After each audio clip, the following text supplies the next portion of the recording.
देश के अंदर 5 राज्यों में चुनाव संपन्न हो चुका है। उनकी गिनती भी हो चुकी है और सरकारें भी बन चुकी हैं।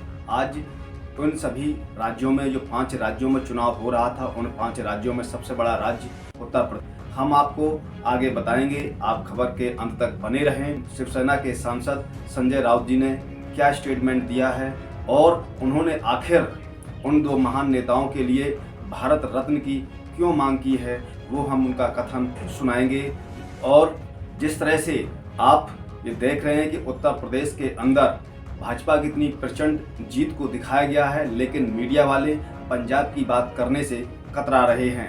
5 राज्यों में जिस तरह से भाजपा ने 4 राज्यों में सरकार बनाई है और 5वां राज्य पंजाब में जिस तरह से भाजपा हारी है, उस पर गोदी मीडिया कोई चर्चा नहीं कर रहा है। और उत्तर प्रदेश के अंदर भी ऐसी 3 सीटें हैं जहां पर भाजपा अपनी जमानत भी नहीं बचा पाई। आखिर वो कौन सी 3 सीटें हैं? अगर आपको जानकारी है तो तत्काल जाकर आप कमेंट के माध्यम से उनका नाम बताएं, नहीं तो वीडियो के अंत तक रहें, हम आपको वो भी बताएंगे कि आखिर वो कौन सी 3 सीटें हैं जिस पर भाजपा ने अपनी जमानत को जब्त करवा दिया है। इन चुनावों को देखते हुए, इन चुनावों के जो परिणाम आए हैं, जो रुझान आए हैं और जिस तरह से सरकार बनी है, और एक बार फिर उत्तर प्रदेश के अंदर ईवीएम पर प्रश्न खड़ा हो गया है। जी हाँ मित्रों, प्रश्न खड़ा इसलिए हो गया है कि जिस तरह से पोस्टल बैलेट पेपर में जो वोटिंग हुई है, पोस्टल बैलेट पेपर के अनुसार जिस तरह से उत्तर प्रदेश के अंदर सपा ने लगभग 305 सीटों पर जीत दर्ज की और वहीं पर भाजपा 99 सीटों पर सिमट कर रह गई। तो हम आपको बताते हैं कि इस चुनाव में आखिर अखिलेश यादव जी ने क्या कहा है। चुनाव परिणाम आने के बाद उन्होंने किस तरह से उत्तर प्रदेश की जनता को धन्यवाद दिया। करंट खबरों से जुड़ने के लिए, ताज़ा अपडेट पाने के लिए आप हमारे चैनल को सब्सक्राइब कर सकते हैं और सब्सक्राइब करने के साथ बेल आइकन को भी प्रेस कर दें, जिससे हमारा पड़ने वाला प्रत्येक अपडेट सबसे पहले आपको प्राप्त हो।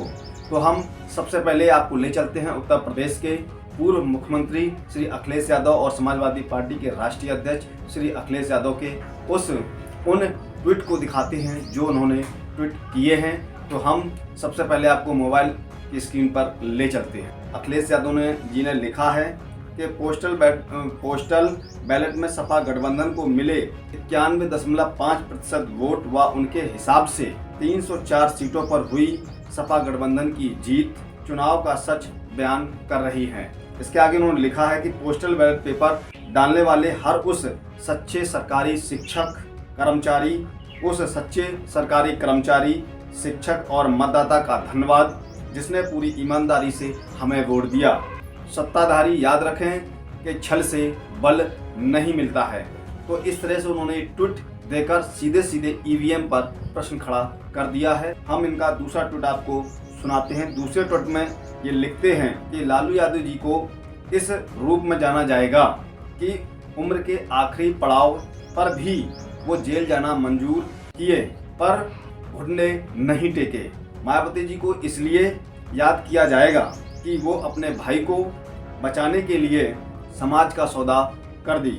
और नीचे उन्होंने @मायावती को टैग किया है और @लालू प्रसाद RJD को टैग किया है। तो इस तरह से समाजवादी पार्टी के राष्ट्रीय अध्यक्ष ने बहुत बड़ी बात कही है मायावती को लेकर कि उन्होंने अपने भाई को बचाने के लिए समाज का सौदा कर दिया है।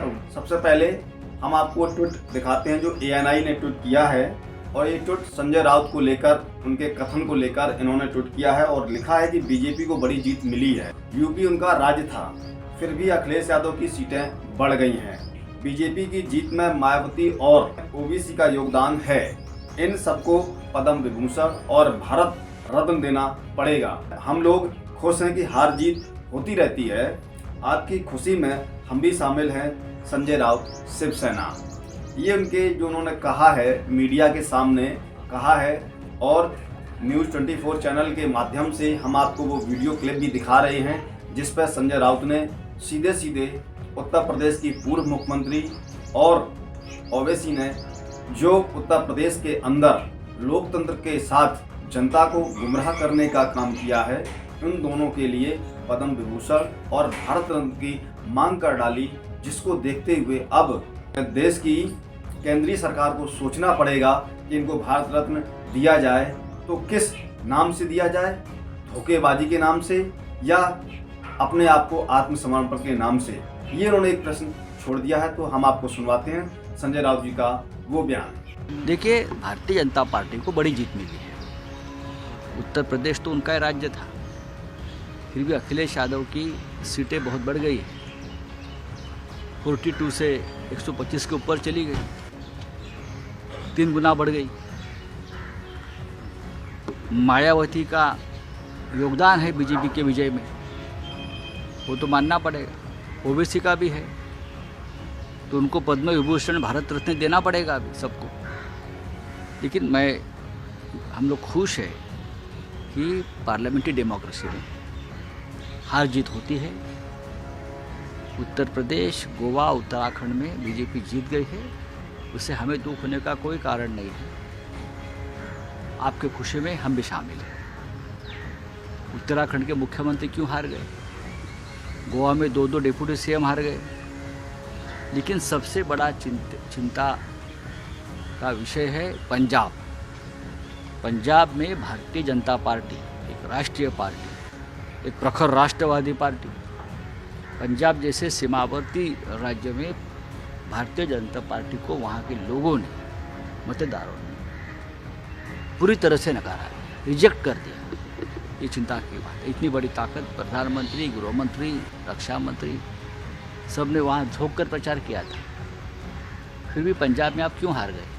उत्तर प्रदेश तो आपका ही था, उत्तराखंड आपका ही। तो आपने बयान सुना, वो बयान में स्पष्ट कह रहे हैं जो हार और जीत के जो फैसले आए हैं, इन हार और जीत में समाजवादी पार्टी को हराने का सीधा संबंध कुमारी बहन मायावती जी से है। तो हम आपको आगे बताते हैं कि आखिर उत्तर प्रदेश की वो कौन सी 3 सीटें हैं जहां पर भाजपा के प्रत्याशी अपनी जमानत भी नहीं बचा सके। तो आप स्क्रीन पर देख रहे हैं, ये ट्वीट जो किया है ये सूर्य प्रताप शाही जो पूर्व रिटायर्ड IAS हैं, उन्होंने ये ट्वीट करके बताया है कि यूपी में लहर के बावजूद 3 स्थानों पर भाजपा की जमानत जब्त हो गई कि प्रतापगढ़ की कुंडा, जौनपुर की मल्हनी और बलिया की रसड़ा सीट। इस पर कुछ कहना चाहेंगे? आपने हमारी खबर को देखा और इस खबर को लाइक एंड शेयर करें जिससे ये जानकारी अधिक से अधिक लोगों तक जा सके।